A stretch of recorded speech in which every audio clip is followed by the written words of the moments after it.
श्री सीताराम। सो हमने एक Insta post पे ये रिबटल किया है और ऑब्जेक्शंस उठाए हैं कुछ बातों को लेकर। ये वीडियो भार्गव जोशी के लिए है और उन्होंने एक पोस्ट डाला था इंस्टा पे पीएसआर को फॉल्स कहते हुए कि पीएसआर इज़ फॉल्स, उनका ये कंक्लूजन था। और उन्होंने ये जो व्यू था वो इसलिए उठाया था क्योंकि मुफ्ती और जावेद अख्तर की एक डिबेट हुई थी और उसके वजह से जो कंटिजेंसी आर्गूमेंट है उसका जो ग्राउंड है वो आपका बन रहा था।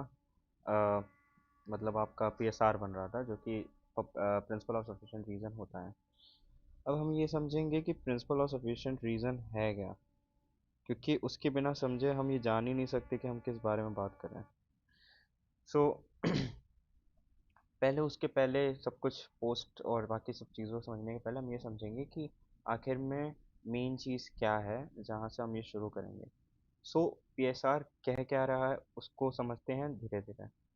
एप्पल जो है, अगर हम किसी भी स्टेट ऑफ कंडीशन में मान लेते हैं कि देयर इज़ एन एप्पल, तो उसके ट्रू होने की जो कंडीशंस हैं वो तब होंगी जब वो ट्रुथ मेकर जो उसका है। कहने का मतलब ये है कि उसके जैसी कोई चीज़ ऑब्जेक्टिव वर्ल्ड में हो जो कि करस्पॉन्ड करे एक दूसरे से, जो कि करस्पॉन्डेंट थ्योरी ऑफ ट्रूथ है। करस्पॉन्डेंट थ्योरी ऑफ ट्रूथ का मतलब ये है कि इफ़ आई एम सेइंग कि आई एम लाइक स्पीकिंग, हाँ, with my mic and presenting this presentation to you, तो ये तभी सच होगा जब मैं ये कर रहा हूँ, वरना इसके बिना नहीं सच होगा, और क्योंकि मैं कर रहा हूँ इसलिए सच है।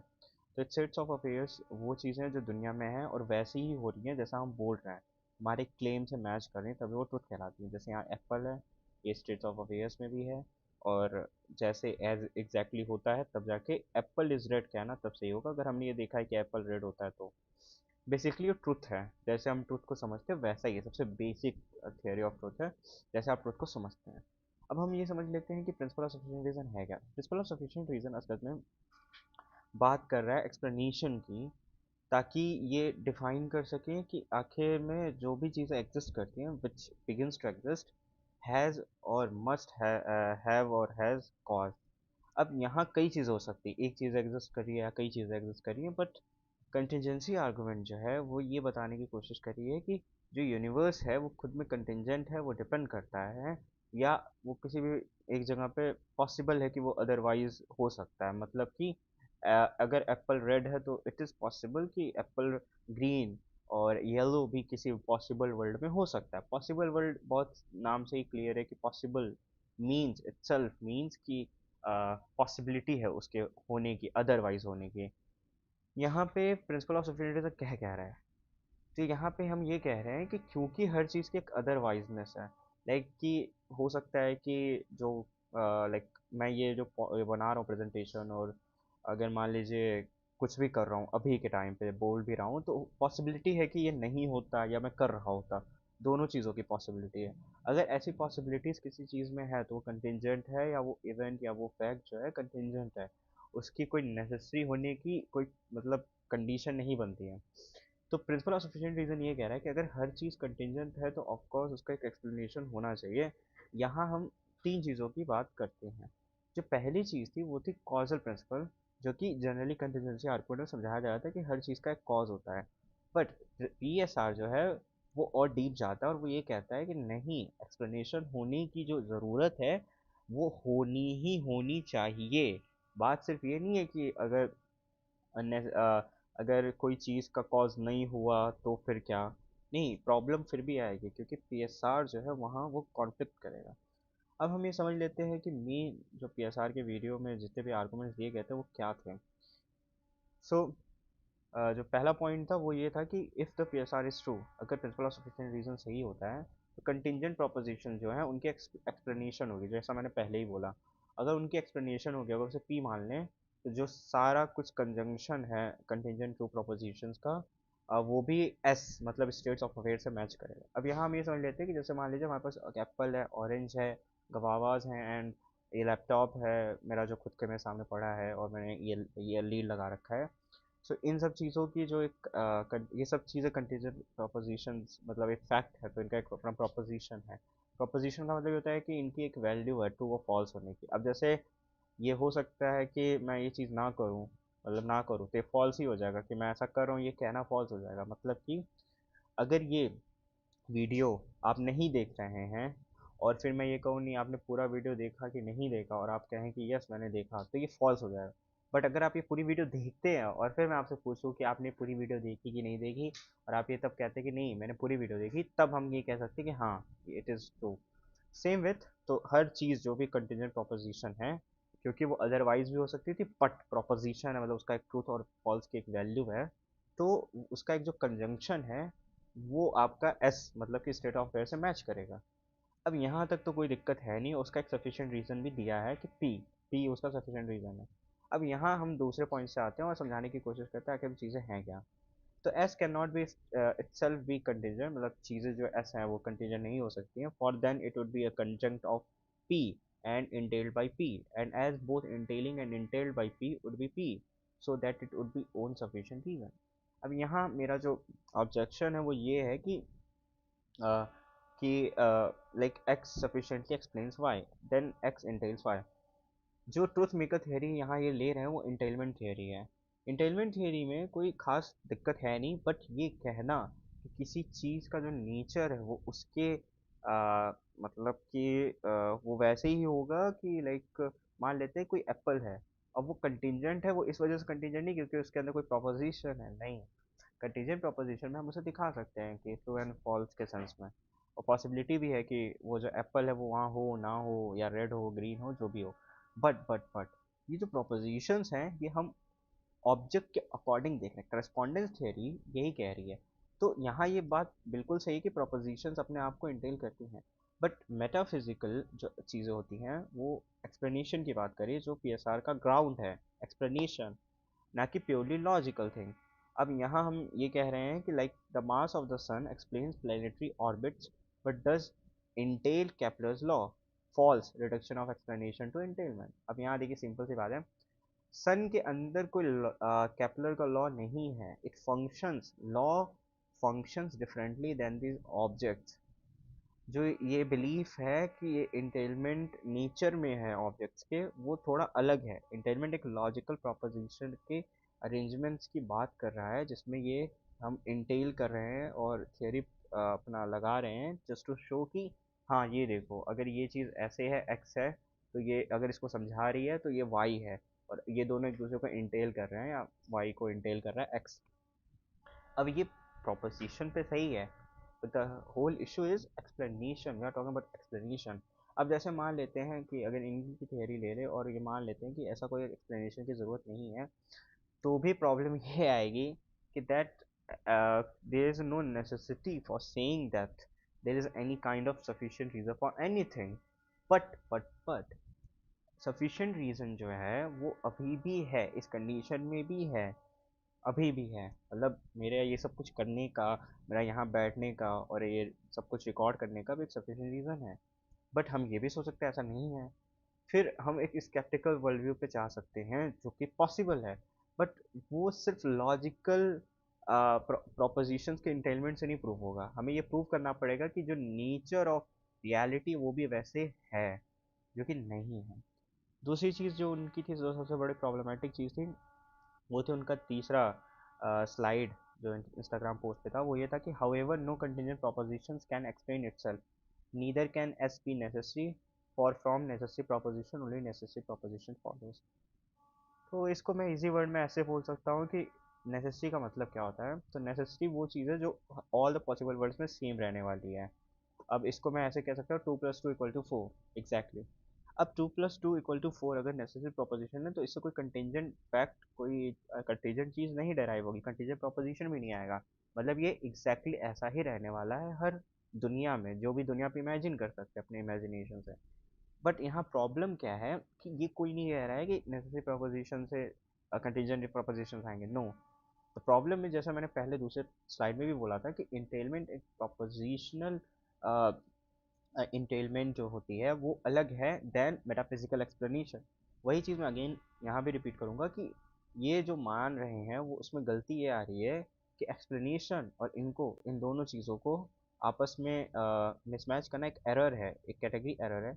इसका रीज़न क्या है, क्योंकि ग्राउंड फॉर एक्सप्लेनेशन एक अलग चीज़ है, और ये कहना है कि लाइक जो आपका ये इंटेलमेंट है वो अलग चीज़ है। इसमें जो इन्होंने यूज़ किया है वो पीटर वैन इनवेगन को यूज़ किया है, उनके मतलब उनकी बुक से कुछ बातें ली हैं। मैं यहाँ अलेक्जेंडर प्रूस की बातें ले रहा हूँ, और मैं ये बात बहुत क्लियर कर दूँ कि पीटर वैन इनवेगन की जो भी बातें हैं वो थोड़ी फ्लॉड है, बहुत ज़्यादा फ्लॉड है, क्योंकि प्रोबेबली आई बिलीव कि जो भी उनका आइडिया है वो लिटरली ऐसा है कि लाइक लॉजिकल इंटेलमेंट ही रियलिटी है, बट ऐसा नहीं है, क्योंकि ये एक मेटाफिजिकल कमिटमेंट है कि प्रोपोजिशंस जो होते हैं वही सब कुछ एक्सप्लेन करें, बट ऐसा नहीं है। यहाँ जो प्रॉब्लम आती है, अगर वो मान लेते हैं कि नहीं ऐसा होने के लिए कॉजल नेसेसिटी हो और बाकी की चीज़ें हों, तो वैसा है भी नहीं। क्यों? क्योंकि जो कॉजल रिलेशंस है वो अलग हैं। They don't entail propositions. What they entail is just causal properties. Like cause होगा, effect होगा, एक दूसरे को वो आपस में अपने रिलेशन में एक दूसरे को प्रोड्यूस करेंगे, एक मतलब एक वाला दूसरे को ऐसा। जबकि जो एक्सप्लेनेशन है वो बिल्कुल अलग है। एक्सप्लेनेशन क्या कह रहा है कि if there is some effect which start to exist, then जो उसका जो इफेक्ट है, जो इफेक्ट के होने का कारण है वो होना ज़रूरी है। ये एक्सप्लेनेशन की बात हो रही है, कॉज की बात नहीं कर रहे हम। बात कर रहे हैं एक्सप्लेनेशन की, कि मतलब like if like I see something around me like my mobile, तो मैं ये ऑफ कोर्स ये जानता हूँ और ये मानता भी हूँ कि ये जो भी इसका एक्सप्लेनेशन है वो है। अब यहाँ क्योंकि एक ये भी कह सकते हैं कि लाइक यूनिवर्स तो अलग है, और जो आपका एग्जिस्टेंस है वो भी अलग है, बट इससे कोई फ़र्क नहीं पड़ता, क्योंकि द द मोमेंट अगर हम सेपरेशन कर भी दें यूनिवर्स का तो भी कोई फ़र्क नहीं पड़ने वाला है, बिकॉज हमारे पास सफिशेंट साइंटिफिक इंक्वायरीज है जिनमें हम बहुत से मतलब थियरम्स और हाइपोथेसिस ले सकते हैं जो ये कहते हैं कि लाइक हाँ सफिशिएंट रीज़न है। अब यहाँ जो इनकी चौथी बात है कि necessary propositions can not explain continuous proposition, for if X sufficiently explains Y then X entails Y, and if X is necessary so is Y.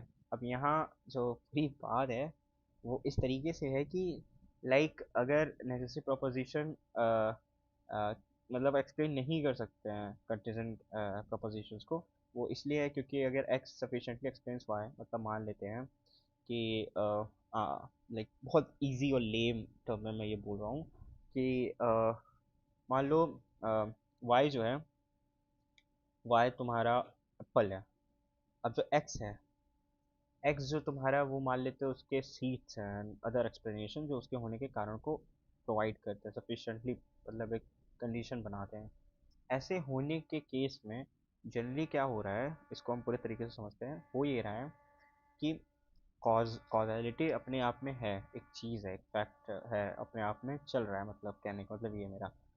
दूसरी तरफ जो एक्सप्लेनेशन की बात है वो रहेगी रहेगी। जैसे फॉर एग्जांपल अगर कोई ये भी कहता है कि we can go for this otherwise explanation of reality, still you have a ground, you have an explanation why the world exist, why there is nothing, you have something, and when you have something you have an explanation। Same मेरा भी यही कहना है कि ये believe करना कि PSR नहीं है तो भी आप उसे ग्राउंड तो कर ही रहे हैं किसी ना किसी चीज़ पे। जो लोग नहीं समझ रहे वो है कॉजल प्रिंसिपल्स को, जो कॉजल प्रिंसिपल के ट्रांसफॉर्मेशन को, लाइक कि नेसेसरी चीज़ कंटीजेंट नहीं बन सकती है, ये कॉजल मतलब प्रिंसिपल में आप समझ सकते हैं, बट हम यहाँ प्रोपोजिशंस की बात करें, और इसके लिए मैंने एक और अच्छा एग्जांपल दिया था कि लाइक जैसे 2+2=4 है, बट देयर आर 4 मतलब 4 बुक्स ऑन द टेबल और बुक्स ऑन द चेयर। ये जो चीज़ है ये कंटिजेंट फैक्ट है अपने आप में, ये कंटिजेंट चीज़ों को लेकर ये बात की जा रही है।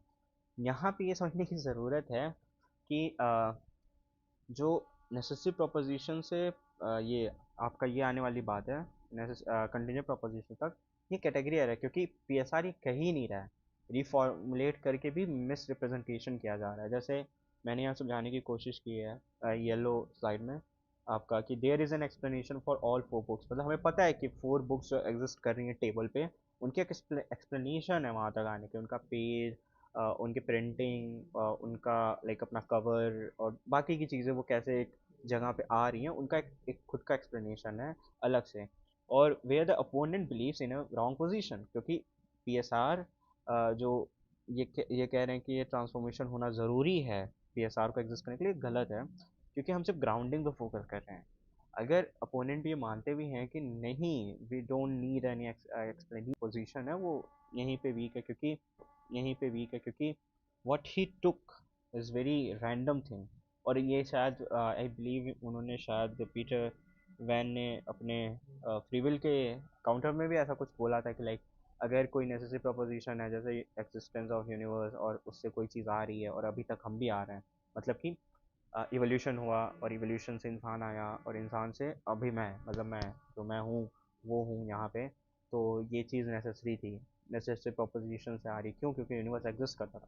दैट्स अ फ्लॉड व्यू, क्योंकि द प्रॉब्लम हियर इज दुनिया प्रोपोजिशन से डेराइव नहीं हो रही है, दुनिया डेराइव हो रही है नेचर ऑफ बीइंग से।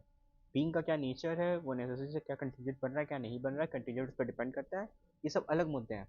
बट एक्सप्लेनेशन है इस कंटीजेंट यूनिवर्स की, वो ज़रूरी है, और this is what I am saying अभी तक। The other party can say that a necessary being has the same nature as its name suggests, of course, but the grounding of the reason is based on a necessary being, which is still the true position. The last slide PSR is false is so wrong, क्योंकि देखिए सो भार्गव जोशी जी को जो उनकी position है उनको भी मैं ये बस यही कहूँगा, और लाइक कि जो डिस्टिंक्शन है वो बहुत क्लियर है, try to understand, distinction is very clear that necessary propositions, contingent propositions are a different thing, and necessary beings and contingent beings are different things. PSR बात कर रही है उनके sufficient reason की, जो कि necessary being और contingent being के बीच की बात है, जबकि necessary proposition contingent proposition दो अलग categories हैं। necessary proposition like 2 plus 2 equal to 4 and contingent propositions like there are 4 books on the chair and a table are different things, and उनका कोई रिलेशन नहीं है। तो सेइंग के नेसेसरी प्रोपोजिशन से कुछ आएगा, इट्स इम्पॉसिबल, क्योंकि प्रॉब्लम ये है कि अगर 2 plus 2 को आप कुछ पार्ट भी दे फैक्टर्स में भी कर दे, लाइक सेइंग कि 1 plus 1 उसको ब्रैकेट में किया, then into 1 plus 1 then bracket में किया इक्वल टू 4, बात वही है। सो प्रॉब्लम यहाँ ये है कि नेसेसरी प्रोपोजिशन नेसेसरी प्रोपोजिशन ही डेराइव करेंगे या उसी से आएंगे और उन्हीं को इंटेल करेंगे, ये बिल्कुल बेशक सही है मैथमेटिकल realm में, बट नेचर ऑफ बीइंग अलग है। This is my like last thing to say about this. So yeah, I have like ending this stream now, and I humbly say कि Bhargava Joshi ji will take this as just a constructive criticism, और like to मतलब जो भी मैंने कहा है वो बहुत नॉर्मल है, क्योंकि मैं उन्हें जानता भी हूँ, तो आई बिलीव कि मैं उन्हें ये सेंड जब करूँ ये वीडियो उन्हें भेजूँ तो he will see and then मतलब make some few remarks about it. Okay, जय श्री सीताराम।